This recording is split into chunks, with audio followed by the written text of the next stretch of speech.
Today we're going to talk about exoplanets, like this one and this one. This is a school project from my physics class, please enjoy. Remember when I said we were going to talk about exoplanets? Well, I meant this one, TRAPPIST-1e. But first, what is an exoplanet, and why are we talking about them? Well, an exoplanet is just a planet outside of our solar system. Pretty simple. But why are we talking about them? Well, I have to, because I'm in school. Anyway, let's get into it, shall we? Back to TRAPPIST-1e. It's about 40 light years away from Earth. A light year is just the distance light travels in a year.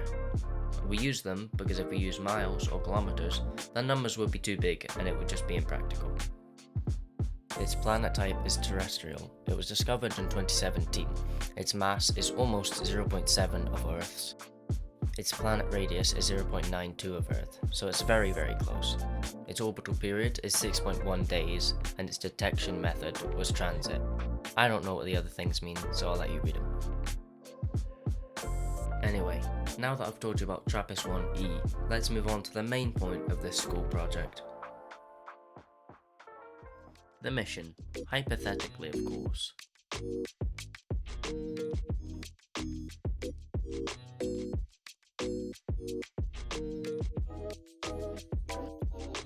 Remember when I said TRAPPIST-1e was 40 light years away from Earth? Well, that's way too far, and it would take way too long to get there using current technology.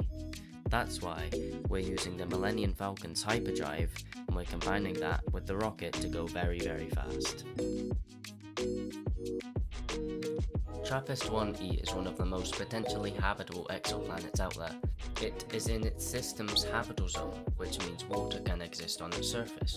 It orbits a red dwarf star, also known as a type M star.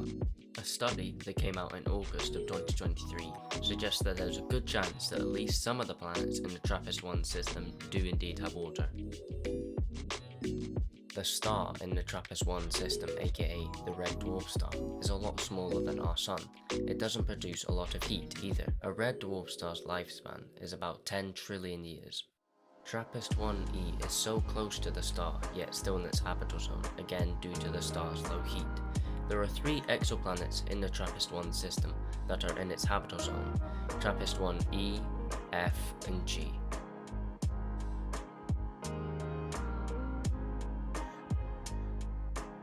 To help study the exoplanet, we should first set up a satellite in TRAPPIST-1e's orbit. Once the satellite is set up, we should do the same in TRAPPIST-1f and 1g. Eventually, when the satellites have gathered enough information, we will send some little shuttles down to look at the exoplanet's surface. The shuttles will be unmanned at first, but once there have been a few trips, we will send a manned one down.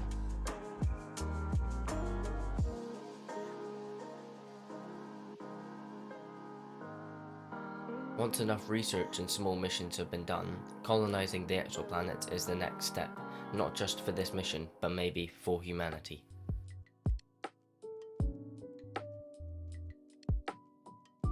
How will this benefit SpaceX? We could find life. This would give SpaceX a big news story and it would headline everywhere. It would be the first time humans have left the solar system. It would be a big leap in space exploration. We could get more materials. Not only could these materials help colonize the exoplanets, they could also come back to Earth and help here. When we colonize the exoplanets, SpaceX could offer an experience like no other, and could provide transport between the exoplanets and to and from Earth. If the mission was a success, it can make a lot of money and open up loads of opportunities to help the human race evolve.